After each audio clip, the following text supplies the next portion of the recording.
Donc, pour commencer, je vais commencer par un petit historique pour le contexte un petit peu, si ça veut bien défiler les diapositives.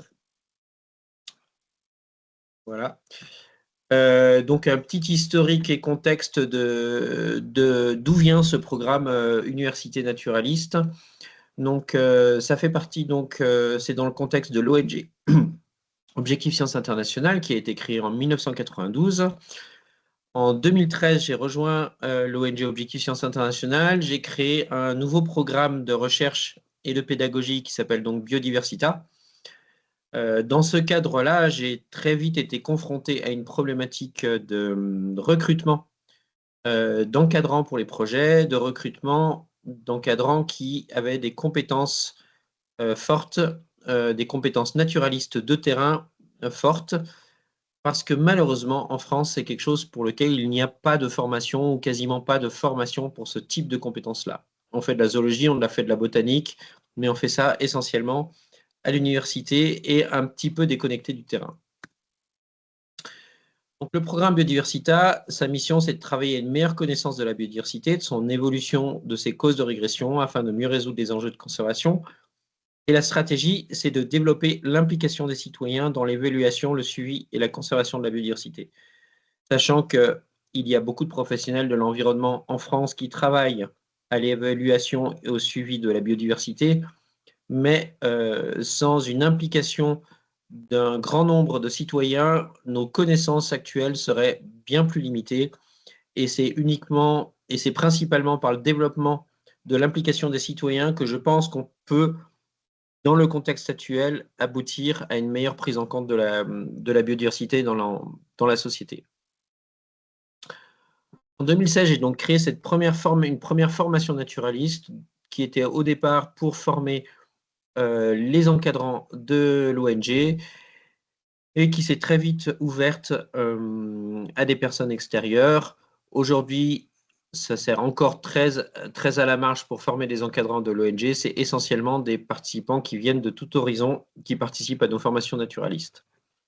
Ces formations se sont structurées avec le temps et en 2023, on a organisé l'ensemble de nos formations dans une université naturaliste, donc une formation sur un an qui comprend tout un ensemble de formations de terrain, mais également une formation à distance.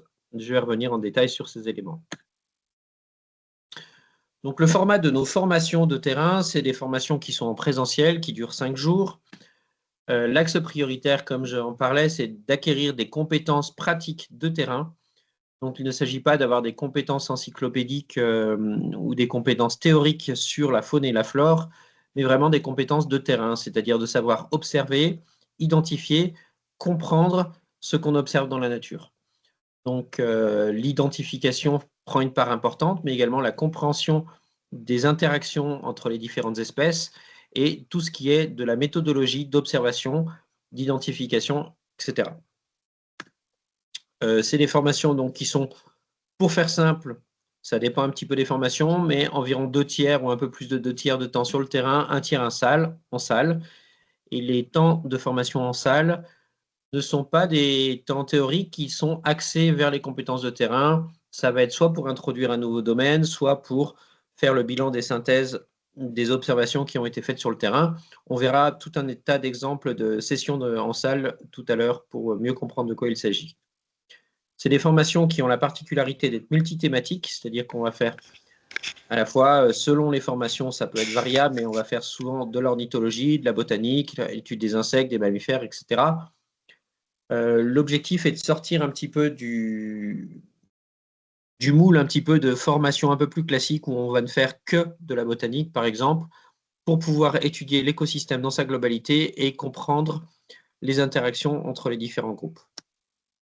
C'est des formations qui ont 15 participants maximum, avec 2 formateurs plus des intervenants sur certaines formations, et ce qui permet de faire des sous-groupes de niveau. Donc, le plus souvent, il va y avoir un sous-groupe débutant sur telle thématique et un sous-groupe de perfectionnement. Donc ça, c'est le format classique de nos formations qui durent donc 5 jours. Et c'est un petit peu, ça fait partie des briques de base un petit peu de l'université naturaliste. C'est pour ça que j'ai pris quelques instants pour présenter cela. Participer à nos formations, il y a 3 modalités principalement. La première option, c'est de participer à une formation de 5 jours parce que tel endroit ou telle thématique nous intéresse particulièrement. La deuxième option, c'est de participer à un cycle de formation. Donc, vous pouvez participer à 5 ou 10 formations, par exemple, en choisissant vos dates, en étalant potentiellement sur 2 à 3 ans. Et la troisième option, c'est de participer sur une année à l'Université naturaliste Biodiversita, donc avec l'ensemble des temps de formation qui sont concentrés sur une année. Donc, le programme de l'Université naturaliste, UNB, c'est donc 10 semaines de formation naturaliste de terrain qui vont être réparties tout au long de l'année sur différents sites. Alors, pourquoi différents sites? Parce que sur chaque site, nous allons pouvoir étudier les groupes systématiques qui sont particulièrement intéressants sur ce lieu en particulier et à l'époque considérée. Donc, nous aurons par exemple 3 formations dans les Hautes-Alpes. Celle en hiver est beaucoup axée sur les traces d'animaux, puisque quand on est dans la neige, c'est la meilleure période pour voir beaucoup de traces et pouvoir les analyser et les apprendre. Au printemps, ce sera des formations plus axées sur la botanique, les papillons, les chants d'oiseaux, et entre autres sur les orchidées. Et en automne, c'est une formation qui est axée sur la grande faune principalement, donc les ongulés, les rapaces. Donc chaque saison va permettre d'avoir une thématique phare en fonction de ce qui est le plus pertinent à observer à cette époque-là. Nous avons 3 formations en Camargue qui sont pas mal axées sur les oiseaux, mais pas seulement. On y fait de la botanique, on étudie les libellules, les orthoptères. En hiver, ce sera plus axé sur les oiseaux hivernants. Au printemps et en automne, en automne, ce sera plus axé sur les oiseaux migrateurs. Et au printemps, pas mal sur la botanique et sur les insectes. On a une formation dans les Côtes d'Armor au printemps qui est pas mal axée sur le milieu littoral et qui permet d'étudier tout un groupe de taxons qu'on retrouve sur le littoral, des oiseaux jusqu'aux algues en passant par les crustacés. Une formation en Lozère qui est axée sur les causses et donc les régions stépiques et sur les rivières et notamment sur tout ce qui est faune aquatique. Une formation dans le Val d'Anivie en Suisse, donc c'est une formation qui est axée sur la haute montagne grâce à cette vallée qui permet un accès très facile sur plusieurs sites en altitude et donc qui permet de faire une formation spécifiquement sur la faune et la flore d'altitude. Et une formation dans les Pyrénées-Atlantiques sur un col de migration des rapaces, donc qui est un hotspot pour l'observation des rapaces, avec des centaines ou des milliers de rapaces qui passent chaque jour sur le col. Ça permet de travailler de façon très efficace l'identification des rapaces. C'est aussi l'occasion de visiter de vieilles forêts et des tourbières pour diversifier les thématiques qui sont traitées lors de cette formation. Donc la répartition sur l'année, la voilà. Nous avons un premier bloc avec, donc l'université commence le 19 septembre par un week-end, ce qu'on appelle le week-end d'ouverture, qui va permettre de prendre contact avec la formation. On enchaîne tout de suite sur place par une formation en Camargue, suivie d'une autre formation dans les Hautes-Alpes. Alors là, vous voyez par exemple que pour la formation sur les Hautes-Alpes, il y a 2 semaines qui sont présentées en jaune. Ça ne veut pas dire que la formation dure 2 semaines, ça veut dire que la formation est donnée 2 fois. Et donc, vous avez le choix entre la première et la deuxième semaine. Ça sera pareil pour d'autres formations. Ensuite, on reprend la formation au mois de janvier en Camargue sur les oiseaux hivernants, puis en février dans les Hautes-Alpes, en avril dans les Côtes d'Armor. Le printemps est chargé puisqu'il y a 3 semaines de formation en Camargue, en Lozère et dans les Hautes-Alpes. Et ensuite, en été, 2 formations, une en juillet en Suisse et en août dans les Pyrénées-Atlantiques. La formation donc se finit toute fin août par le week-end de clôture qui va permettre de passer les examens de certification de vos compétences et de faire le bilan de la formation. Donc voilà un exemple de planning d'une semaine. Donc c'est des formations qui sont denses. On commence parfois très tôt le matin quand il faut se lever tôt pour aller écouter les chants d'oiseaux par exemple. On peut parfois finir tard le soir parce qu'on fait une sortie nocturne ou parce qu'il y a une conférence le soir. Donc ce sont des formations denses qui sont découpées en blocs de modules. Donc, vous voyez des modules, là, on a des modules de botanique, de mammalogie, d'ornithologie.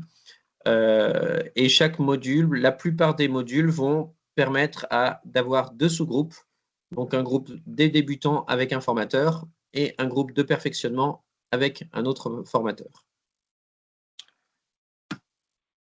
Nous traitons sur l'ensemble de l'année une grande diversité de thématiques, puisque l'objectif de cette université naturaliste, c'est vraiment de donner une compétence naturaliste sur l'ensemble des domaines, qui va permettre aux participants de pouvoir ensuite progresser en autonomie, parce qu'il aura acquis toutes les compétences nécessaires pour ensuite se perfectionner. Donc, il y a donc des temps, les trois les 3 grandes thématiques, ce sera la botanique, l'ornithologie sur les oiseaux, l'entomologie sur les insectes. On a également pas mal de mammalogie, de l'ichnologie, donc l'étude des traces et indices, notamment dans les formations en hiver, herpétologie, amphibiens et reptiles, et puis de façon plus secondaire, d'autres domaines comme les mollusques, les crustacés, les araignées, les poissons, etc. Nous avons également des temps de formation qu'on appelle de culture naturaliste, qui sont un peu des thématiques transversales, multitaxons, et donc qui permettent d'avoir des compétences qui vont s'appliquer ensuite aux différents domaines.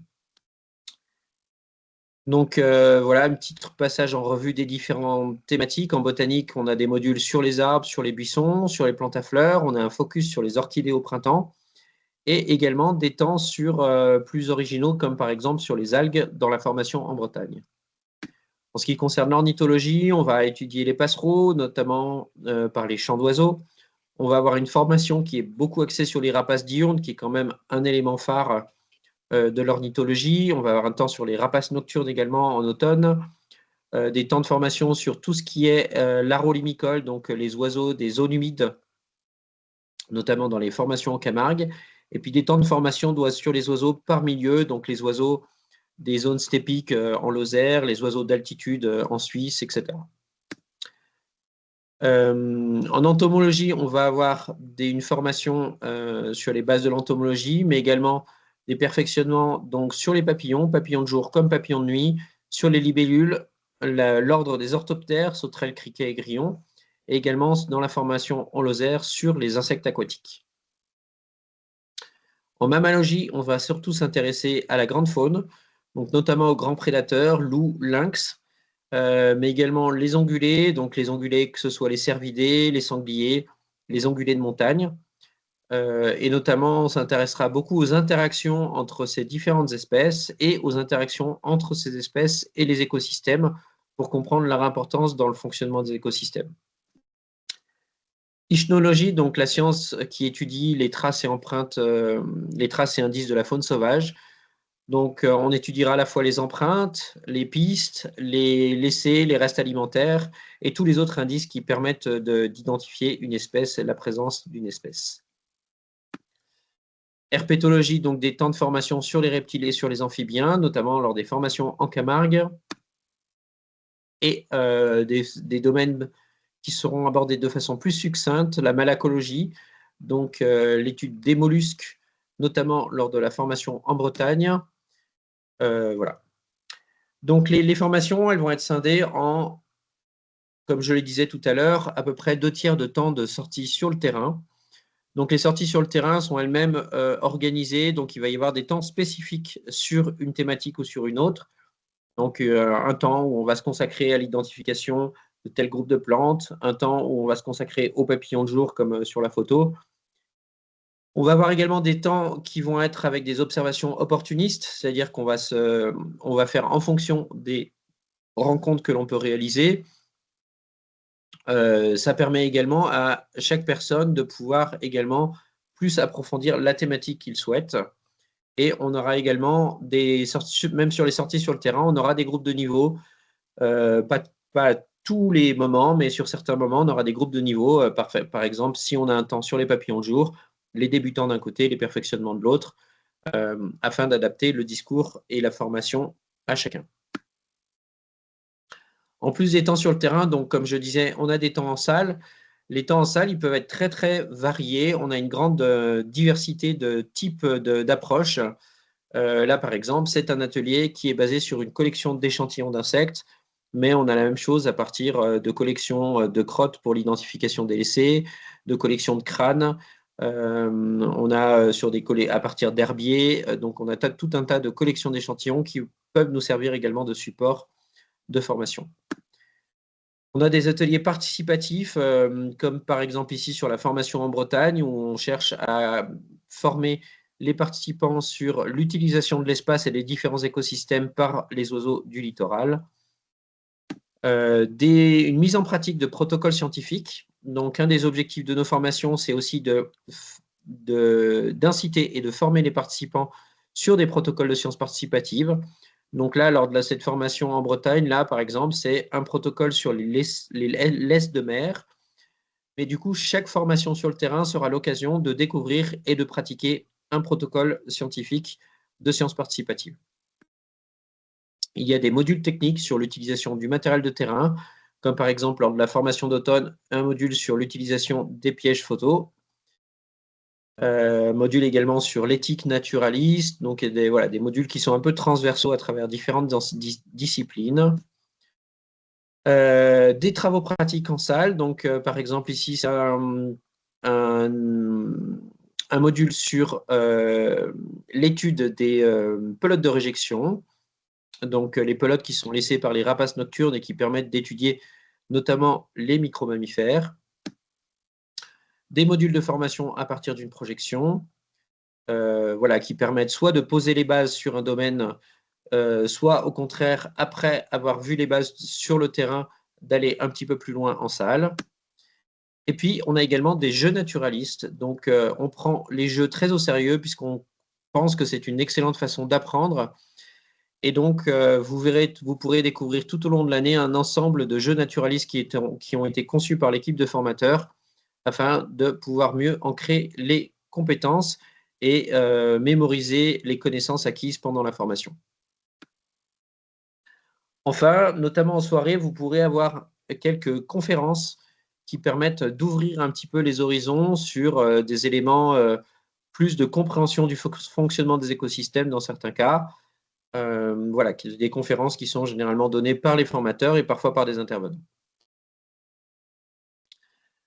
Donc, pour pour toutes ces formations, nous avons établi tout un ensemble de 15 principes pédagogiques.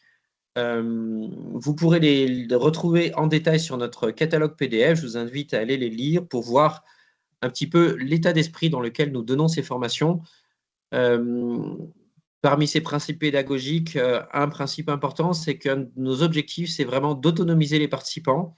Donc, il ne va pas s'agir d'apprentissage par cœur, telle plante, elle s'appelle comme si, le critère, c'est celui-là.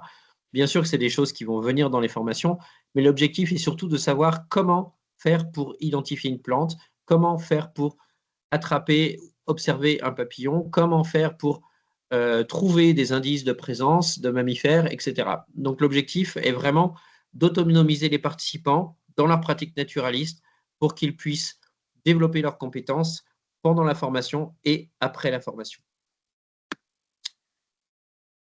Donc, pour revenir sur le programme de l'UNB, nous avons donc 10 semaines de formation naturaliste de terrain dont j'ai parlé un peu plus en détail, mais nous avons également une plateforme en ligne qui comprend différents éléments. Donc, nous avons des vidéos des modules de formation. Donc, certains des modules que vous pouvez voir sur les formations, vous les retrouverez en vidéo sur la plateforme, ce qui vous permettra de les revoir pour compléter votre apprentissage.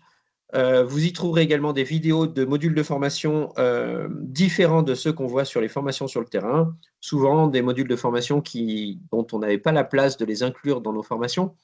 Vous y trouverez également un certain nombre d'outils naturalistes, de ressources documentaires, et puis surtout l'accès à tous les travaux dirigés que vous pouvez faire sur la plateforme. Donc, nous avons conçu et mis en place tout un tas de travaux dirigés dans les différentes thématiques afin de pouvoir continuer vos apprentissages entre les semaines de formation sur le terrain. Voilà par exemple un exemple d'exercice sur les chants d'oiseaux marins qui fait partie d'un des nombreux TD que vous pouvez trouver sur la plateforme. Pour le programme de l'université naturaliste, vous aurez également à réaliser durant l'année ce qu'on appelle un projet tutoré. Donc, un projet tutoré, ça va être un projet naturaliste pour lequel vous allez devoir faire acte de création et pour lequel vous serez accompagné par les formateurs tout au long de l'année. Donc, vous allez choisir une thématique naturaliste, donc au choix du participant, en concertation avec les formateurs, et vous allez ensuite pouvoir créer quelque chose. Donc, ça peut être un module de formation, ça peut être un jeu naturaliste, ça peut être une collection de spécimens à visée pédagogique, ça peut être un outil d'identification. Voilà, ça sera à votre choix également la forme que prendra votre projet tutoré. L'objectif étant de vous inciter à faire de la recherche d'informations par vous-même et de pouvoir synthétiser ces informations sous un aspect qui pourra vous orienter peut-être vers de la formation, peut-être vers de l'animation, mais en tout cas vers le partage de vos connaissances et de vos compétences. Voici quelques exemples de projets tutorés qui ont été faits par le passé. Nous avons une participante qui s'était penchée sur les araignées, qui nous a fait 2 outils naturalistes sur l'identification des araignées. Une autre participante qui avait travaillé sur les mustélidés. Et là, vous voyez en bas, là, les pages de titres de 2 modules de présentation et de formation, un sur le groupe des pics et un autre sur le groupe des vautours. Dans l'université naturaliste, vous aurez également l'accès à des conférences en ligne qui seront données quelques fois dans l'année entre les semaines de formation par des formateurs du programme de formation. Vous aurez également accès à des réunions en visio que nous appelons les rencontres de l'emploi, dont l'objectif est de rencontrer un professionnel du domaine de l'environnement et de la biodiversité pour découvrir son métier. Donc, le professionnel fait une petite présentation de son métier, de ses objectifs, de son travail, et vous avez l'occasion ensuite de pouvoir poser des questions, échanger avec lui sur son métier. Ces rencontres de l'emploi sont enregistrées, elles sont ensuite mises sur la plateforme de formation, et donc vous pouvez avoir accès à toutes les précédentes rencontres de l'emploi. Je crois qu'il y en a déjà une douzaine qui ont eu lieu et qui vous permettront donc de découvrir tout un panel de métiers qui utilisent les compétences naturalistes que vous pouvez acquérir dans cette formation. Enfin, vous aurez accès à un réseau social que nous avons appelé le Café Naturaliste Biodiversita, qui vous permet d'échanger avec d'autres naturalistes, d'échanger par exemple sur l'identification, sur des outils naturalistes, sur les sujets de votre choix, qui vous permet aussi d'échanger avec tous les anciens participants, alors peut-être pas tous, mais un grand nombre d'anciens participants de l'université naturaliste, mais également de nos formations individuelles. Enfin, le dernier élément de l'université naturaliste, c'est la certification des compétences. Donc, nous avons développé un programme de certification des compétences naturalistes. C'est quelque chose qui n'existait pas en France, et donc il est très difficile de valoriser. Il était très difficile de valoriser ces compétences en ornithologie, en botanique, autre que dire, bah, voilà, j'ai des compétences en ornithologie sur son CV. Mais par expérience, ça veut pouvoir tout dire et rien dire. Là, vous aurez accès à passer des certificats qui vont attester de vos compétences naturalistes dans différents domaines. Et les compétences qui seront testées seront validées par un e-badge. Donc, les e-badges, c'est des badges électroniques, donc un système qui a été développé notamment dans le cadre des universités américaines pour attester des compétences des étudiants. Et ces e-badges, vous voyez, qui peuvent se présenter sous la forme d'un QR code, et le QR code permet d'accéder directement aux détails de l'ensemble des compétences qui ont été testées dans le cadre de ce certificat, du passage de ce certificat. Voilà donc pour l'ensemble du programme de l'université naturaliste. Cette formation donc est déjà assez complète, mais vous pouvez la compléter éventuellement par d'autres formations qui font partie de notre programme de formation. Donc, notamment une formation sur la photographie naturaliste. Nous avons une formation sur les landes et tourbières qui abordent certains taxons qui sont peu étudiés dans l'université naturaliste, comme par exemple les chauves-souris. Une formation sur les plantes médicinales et culinaires, une formation spéciale sur le loup, qui sera une nouveauté de 2027, Donc, vous pouvez également compléter l'université naturaliste par d'autres formations de terrain de 5 jours. Voilà. Si vous souhaitez avoir plus d'informations, je vous conseille de télécharger et lire notre catalogue de formation qui contient beaucoup d'informations sur nos formations. Vous pouvez également accéder aux détails de chaque semaine de formation de terrain sur notre site internet. Et n'hésitez pas, surtout si vous avez des questions, voilà, sur le site internet comme cela se présente. Et si vous avez des questions sur tout cela, il ne faut pas hésiter également à nous contacter voilà, par email, par téléphone, pour avoir des détails sur un élément ou sur un autre. Voilà pour cette présentation rapide. Et du coup, maintenant, nous sommes disponibles pour vos questions.